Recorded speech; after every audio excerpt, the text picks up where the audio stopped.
So you might notice that I'm a little more calm on this one. Not as much profanity, not as much screaming. I watch my videos and I check in with myself and I ask myself the impression that I give myself, and I'm finding my voice. I'm finding my voice in all this. So the truth is, I'm not as, I guess, I'm not as, I'm, I'm controversial just by being myself, but I'm not as, I think, jarring to the senses as I try to be at times. So just going to be myself in this. And yeah, I use profanity from time to time. It is what it is.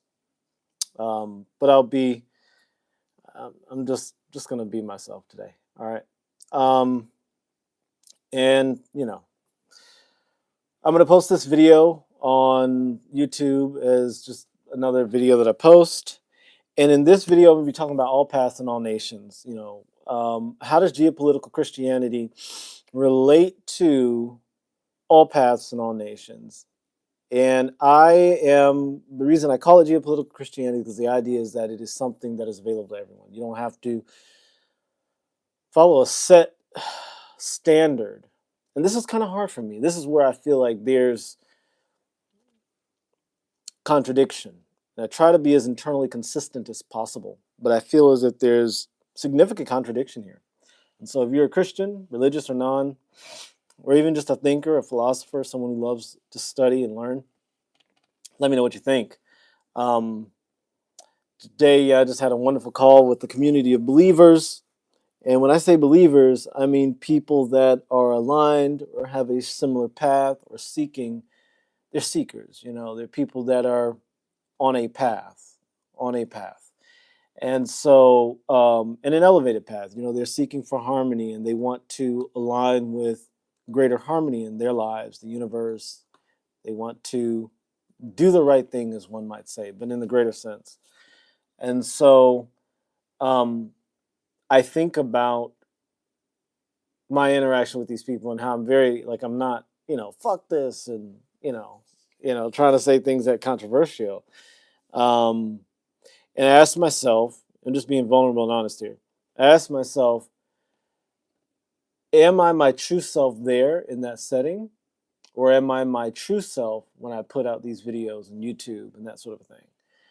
And yeah, I mean, I'm as much my true self as because I'm alone here. I don't have anybody, checking in or seeing what I'm doing or not. So I tend to be pretty much myself. But there are times where I think that I'm hamming up some of my frustration, or I'm intensifying some of my triggered moments to get views.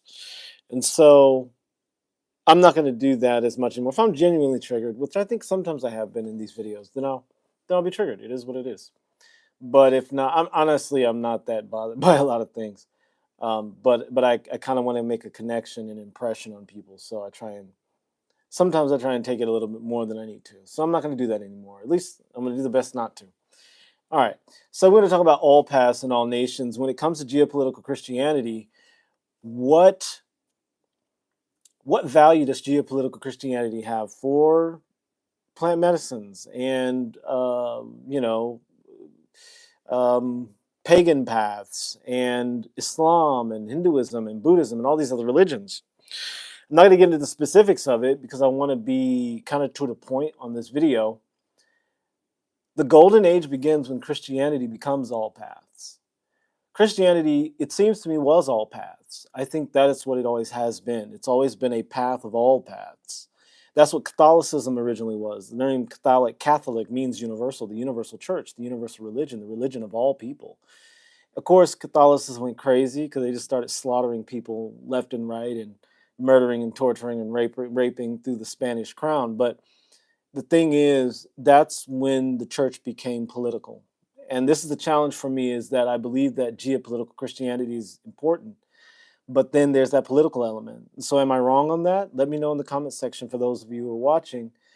Am I wrong in thinking that geopolitical Christianity is a good thing, that it will have a net positive impact on the human experience?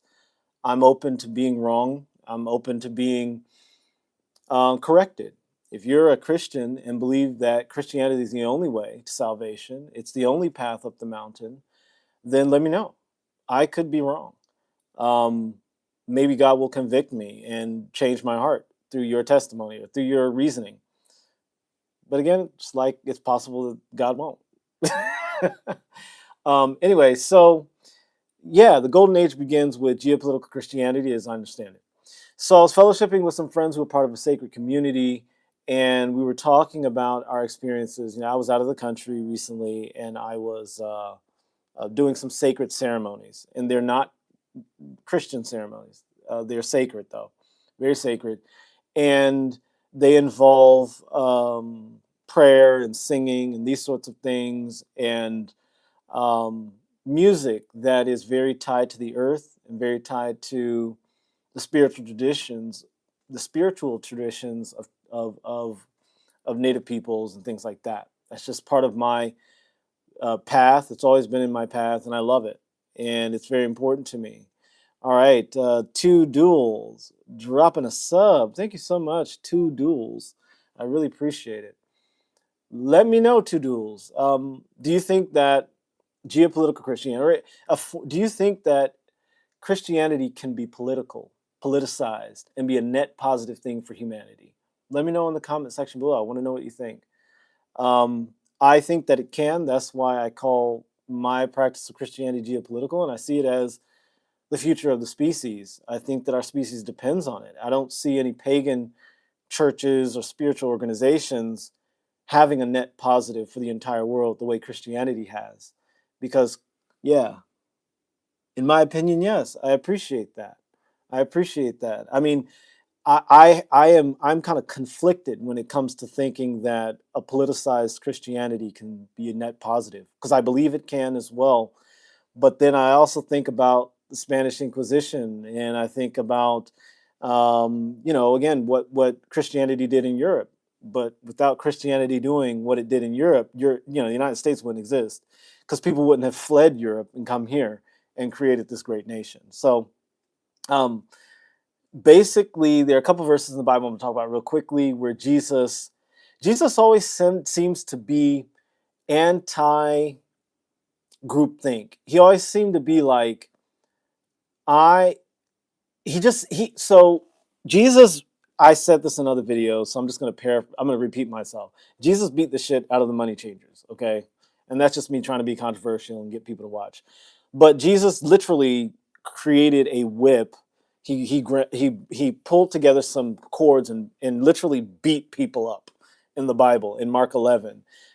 It's more detailed, I guess, in Mark and in Matthew, in Luke and John. I don't even know if it comes up in John, but Luke talks about it as well. So the Synoptic Gospels talk about it: Matthew, Mark, Luke. John doesn't talk about it. But anyway, not that I remember. But anyway, cool. Thank you, Noura Nasser, are you Egyptian? That sounds like an Egyptian name, but again, it's probably an Arabic name. Nasser. Welcome. Thank you for joining. So Jesus beat up these money changers. Thank you. Hey, cool. Welcome. Khol tamam. Khoyes. Team Jesus. Two duels. Let's go. I love it. I love Jesus. I love Jesus so much. And I'll just share this with you. In the past, years ago, I was part of an ayahuasca community many years ago. And there was a beautiful image of Christ that showed his loving eyes and his loving stance. And that held me through some difficult experiences that I had many years ago in ayahuasca. And I've always loved Jesus since I was a child. So yeah, I'm Team Jesus all the way. Amen. Wow. MashaAllah. MashaAllah. Shukran jazila. Yeah. Thank you so much, brother. So yeah, so I'm talking about geopolitical Christianity. Thank you for joining. And I believe that it's something that can speak to all religious paths, all paths, because I believe that Jesus. Thank you so much, Two Duels. Thank you, Nasser. Shukran jazila. I believe that Jesus spoke to all people, all nations, all races. He was trans-denominational, transcultural, transracial, transnational. And in Mark, in the Gospel of Mark, when he beat up the money changers, he literally beat them up and overturned their tables of money and screamed at them, "The house of God is the house of all nations. It shall be a house of prayer to all nations, to all nations, to all nations." At that time, the people of Judea believed that they were the chosen one, that they were the only nation that God was paying attention to. But Jesus said, no, this is the house of God will be a house of prayer for all nations. And I believe that a geopolitical perspective on Christianity allows us to embrace Islam, the beauty of Islam, the beauty um, of the pagan faiths, or I shouldn't call them pagan faiths, but pagan paths, the beauty of Buddhism, the beauty of all the other branches of faith and religion. I think that there's a way to incorporate that to one's path as a Christian. And when I look at the many different golden ages of Christianity, you have the first golden Christian age when after Jesus died, the apostles went forward. That was like the first golden age. Christianity spread like wildfire. And then it went to a dark period, and then there was a Council of there was the Constantine, who like turned the Holy Roman Empire into a Christian empire, and then that was another couple hundred years of a golden age, and then everything went dead, and there was a third golden age during the Renaissance. We have these great cathedrals, and then everything went dead for several hundred years, and now here we are, waiting for another golden age of Christianity. Two duels. Low key, I've never been this interested in a life. Thank you so much. So we are potentially living in the fourth golden age of Christianity. And one of the things I've noticed about the golden ages of Christianity is that Christianity during those time periods was interfacing with other faiths, other spiritual paths, other traditions. In its first couple of years of existence, it was dealing with Judaism and all of the Roman world. And so they were dealing with people learning new ideas and growing from that sense. In the second golden age, they were now part of the Roman Empire, and Holy Rome was born from that. And then you had the cathedral building period. You know, you go through Europe, these cathedrals that they built are things we cannot do today. The cathedrals that were built during the cathedral building period are architecture and things that just, they will blow your mind. I still don't believe that the story we told about them is true, but that was a third golden Christian age. And now we're going into the fourth golden age of Christianity. And in this fourth golden age of Christianity, I think this is when Christianity reaches its maturity and then it dissolves. I really believe that. I think the United States will dissolve. I think it'll all go away, but it'll be infused into the human story in a beautiful way. And I'm very passionate about it. I believe that God is speaking to all nations, all people, all paths. But I believe that Jesus Christ is so important to that. And I don't think that we can stray away from it. I think the prophecy of Islam is very important. I think that the ancient traditions of Hinduism have value. I think Buddhism has value. But I think at the zenith, at the apex of it all, at the top of the pyramid is Christ. Because Christ is the interface between God and man. It is the part of us that allows us to connect with the eternal being itself. And so that's something I really care about, I really love. I love Jesus with all my heart. I deeply, deeply do. In the Old Testament, in Isaiah 56, verse 7, it says, my house of prayer, my house should be called a house of all nations. This was said in ancient Israel. And Israel was supposed to be the favorite nation of all of God's. And here it is, the prophet. The prophet is saying, all nations will come to my house and worship God and bow before God. Now, I don't believe in God as a sky phantom. I believe in God as an indwelling essence that is transcendent to all things that humans have. Let's see what you have to say. Two duels. Thank you so much. I unfortunately have to go since I have to eat. God bless you. Two duels. Thank you so much for joining. I appreciate your support. I appreciate your watching, and I appreciate your like. God bless you. May God speak to you. May God fall upon your life in a beautiful way, give you peace, prosperity, purity, purpose, power, productivity, and pleasure. So God bless you, two duels. Thank you so much for watching. And all of you who have watched and dropped likes, may God bless you. I think that, and I believe in my heart of hearts that God is love. But I think what makes geopolitical Christianity valuable is that it makes Jesus the center. And when you explore what Jesus means, the anointing, Jesus told all of us, you are gods. Christians don't want to talk about that. He said, "You are gods." And he was quoting the Old Testament. Jesus came to fulfill the law and to fulfill the prophets, not to eradicate them, not to end all of that, not to erase the Old Testament.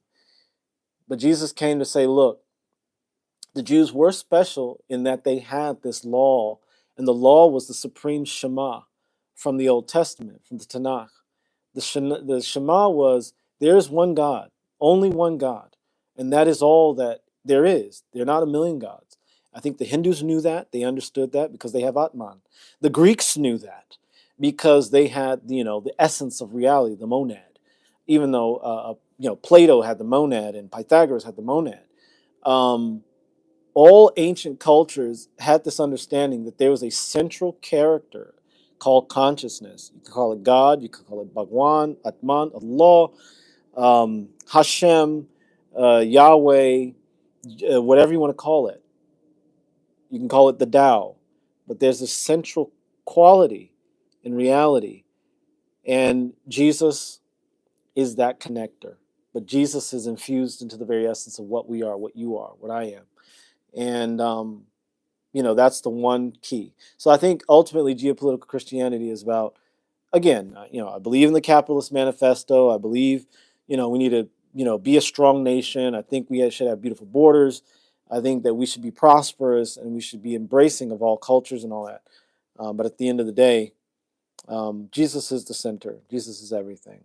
And I'm going to stop it there. Thank you guys for being here. God bless you all. God bless you all. I mean that from the bottom of my heart. I love you and God bless you. I'm going to be more myself in these videos. Yes, I'm going to use profanity. I like profanity. I like how it sounds. It's powerful. And I'll just be myself. In the next one, I'm going to talk about drugs and geopolitical Christianity. Thank you for watching. Join me on the next live. God bless you guys.